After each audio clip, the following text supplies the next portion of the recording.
Greetings from eMedi News and Heartcare Foundation of India. Welcome to our show, Chat with Dr. KK. Today we have with us Dr. Dev Pehlajani, who is past president of Cardiological Society of India and also past president of Indian Association of Physicians.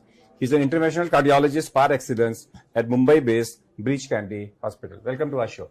Thank you very much, KK. In India, we have approximately 10 to 15% people who suffer from coronary artery disease. If you go to the Kerala, it may be 14%, somewhere it may be 10%. Huge population who is having coronary artery disease. A large number of them, say around 7 to 8% of them, may end up into a ischemic pain like angina, heart pain, or heart attack if they occur. So chest pain in them is a very, very, very important subject. So we are going to focus our discussion on how to differentiate a heart attack from angina, how to diagnose a heart attack, and when to say it is a medical emergency or not.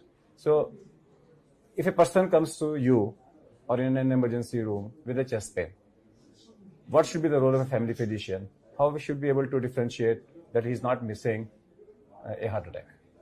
KK, is very, very important for somebody to identify a chest pain which is possibly due to the heart attack, or what in medical terminology we call it as a myocardial infarction. And many times, unfortunately, this chest pain, which is due to myocardial infarction or due to the blockage in the coronary arteries, is misdiagnosed or sort of ignored as a gas pain.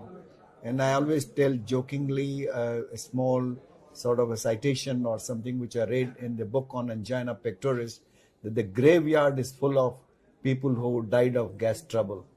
So I think my warning to people is that when you get a chest pain for the first time, or your patient to the doctors, I would say, if your patient who's an adult patient, especially a male patient who's above the age of 45 or 50, gets first time chest pain in his life, and especially if the pain is located in the center of the chest, what one calls as the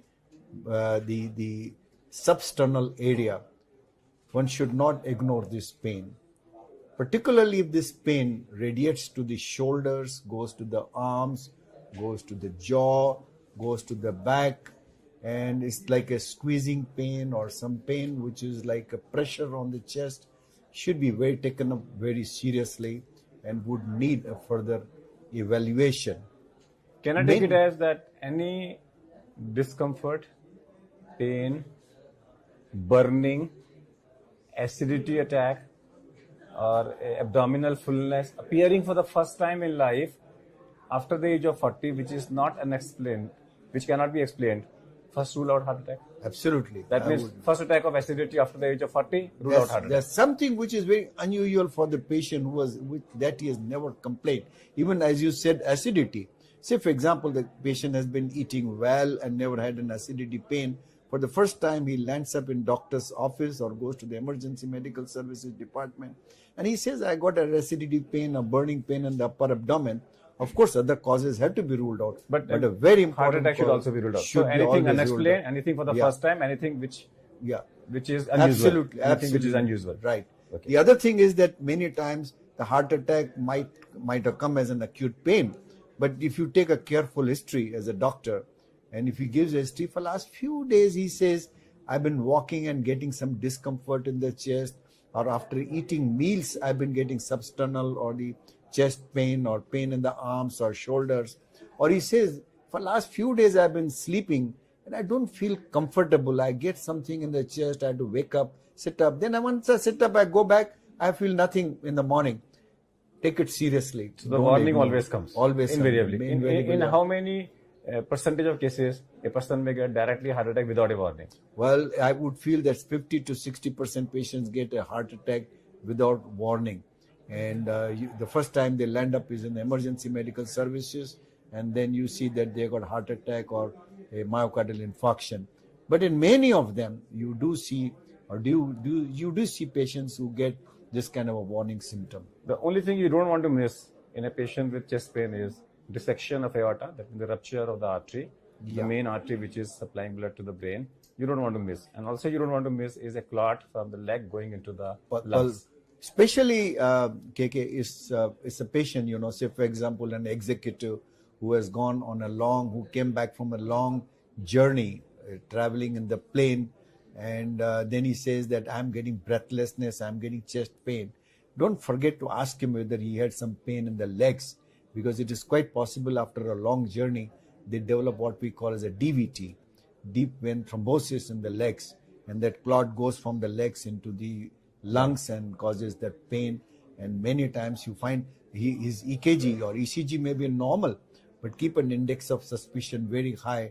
Ask a history whether he had that long journey, whether he's getting pain in the calf muscles from where the clot might have gone.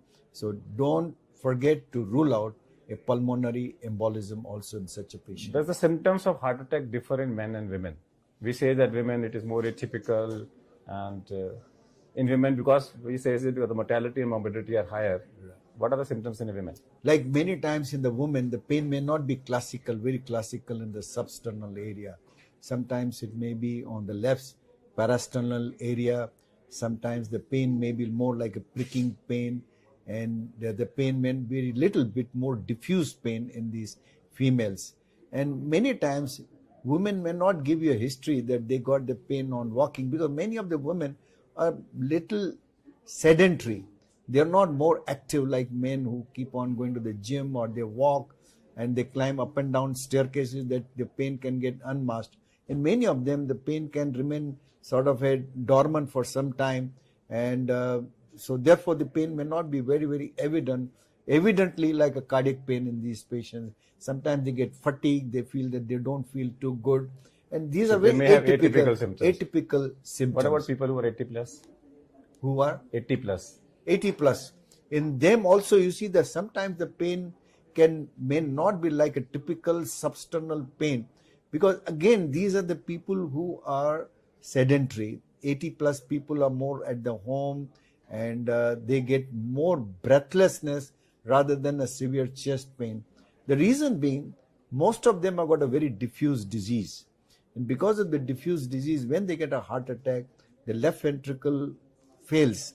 So they get more breathless, they get rales in the lungs, and many times in these patients, the symptoms are sort of attributed to some chest infection, because he's an old man, gets a chest infection. Some people feel, okay, he's got something like a bronchitis, and he's got an allergy.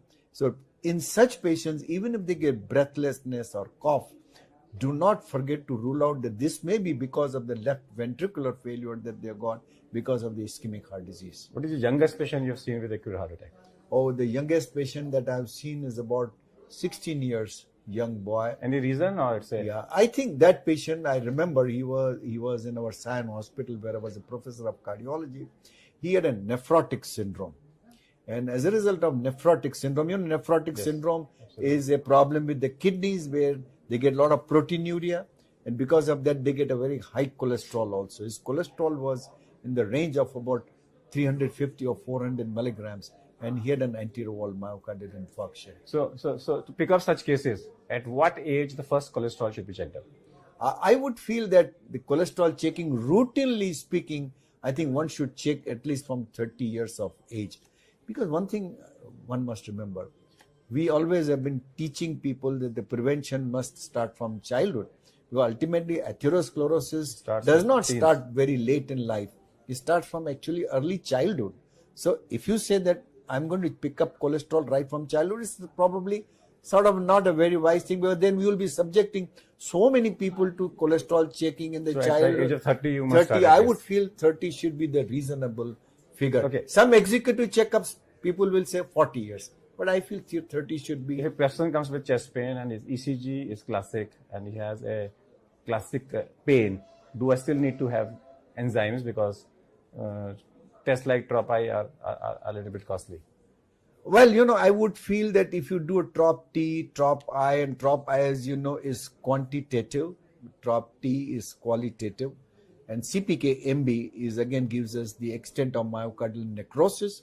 I would feel that even if there are ST elevations, you find that the patient has got signs of myocardial infarction, I would like to do these tests. The reason is I'm going to subsequently follow this patient. If I find that the serum enzymes are going up. I know that You know to see the response of the you treatment. want to see the Come response. back to other than the topic. What are your hobbies? Oh, my hobbies.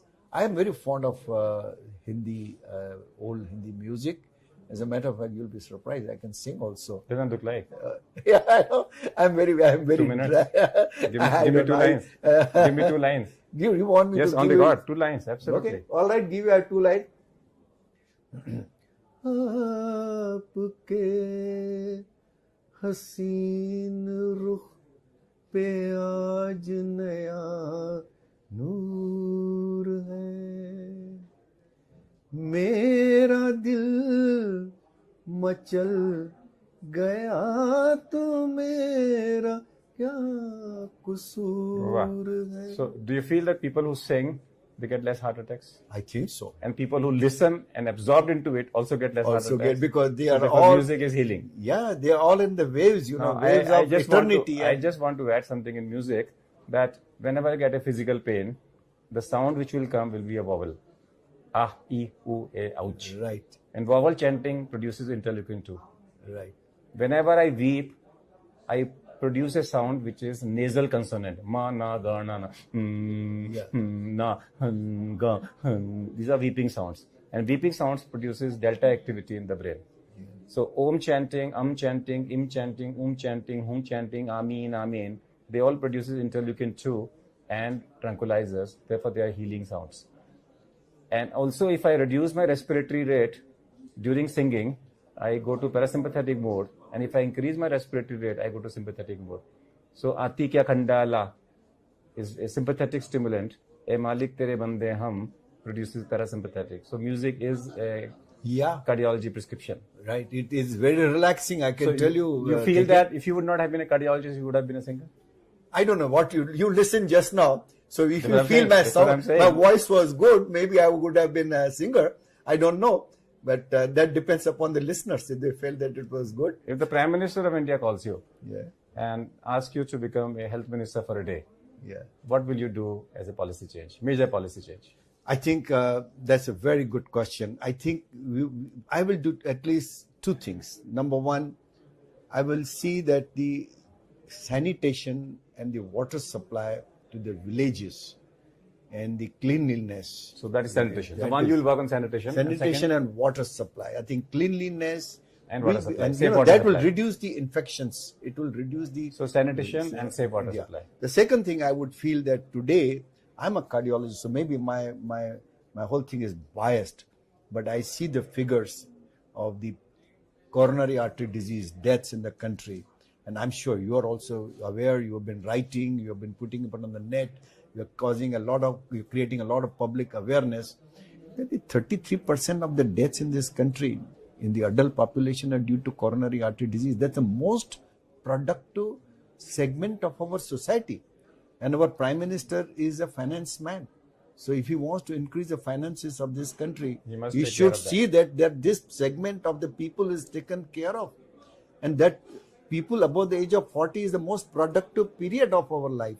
So if he wants to increase the finances, he and our finance minister see that a lot of funds are diverted to this. If I was health minister, I will force him Absolutely. to divert these funds So to, if, to cardiology. When you talk about so many deaths in India, one is prevention, but second is that if it happens, the public must be taught hands-only CPR. Yeah. That within 10 minutes of clinical death, Yes. for the next 10 minutes, they should be able to do 10 into 10, 100 compressions per minute. Right. So do you feel that should become like lot should of be a- awareness must be there to teach them? You can't be more right than this. I can tell you that this is there should be public awareness, and there should be out of hospital resuscitation done by the lay public. I think the people in every lane, every office, there should be some people who should be designated to teach how to do a CPR. So at the end, let me come back to fun. And the fun is that I listened to once Shadruvan Sinha, and he says he's the most misspelled person in the earth. Whenever he goes to people spell him differently, talk about him differently. And I also heard you many times that people, when they talk to you, that you have started talking yourself as Dr. Dev. You don't want your surname to be spelled because most of the people spell differently. Just for the fun, how do different people try to spell you out? Well, I will tell you, KK. Right from beginning, my name is last name is Pahlajani, Pahlajani, right? It's very simple, and that the Pahlaj has come from Prahalad. And in Sindhis, we don't have a Jor Shabd, like Shakti. We don't have Jor Shabd.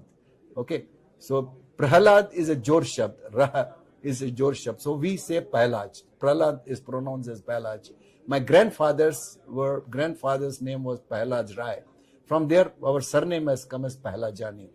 But somehow the people who hear my surname, they either misspell or mispronounce. I'll give you some example. Somebody call me Pahlajani. Simple. Very simple. I could tolerate that. Somebody used to call me Pailajani. Somebody call me Paglajani. And to top it off, somebody called me Palwanji. And spelling, nobody has spelled my name correctly, including the income tax people. And I'm very happy because then the demand goes to somebody else. But somehow they got my PAN number. So that's why the demand again rebounces back to me. Somebody spells my name Pahi. Somebody says Paha. Then somebody says Pahlajan. So I is missing from the end. So you can imagine hundreds, but only thing is that somebody in America, when I talked to my boss, I told him I want to join your department. He said, please tell me the spelling of your name. So I gave him the spelling of my name. Believe you me, in 2 years of fellowship that I spent with him, I never heard him mispronouncing my name or misspelling my name. So the message is very clear. Though it was a part of fun, but it's an etiquette that when you are talking to anybody, and that etiquette very clearly is never spell a person's name wrong and never spell or pronounce a person's name wrong, but it hurts. Because a person's identity is lost if you spell him wrong or if you write his name with a different spelling. So that's all for today. Let's thank our guest, Thank you very much. I'll call you as Dev. Thank you. And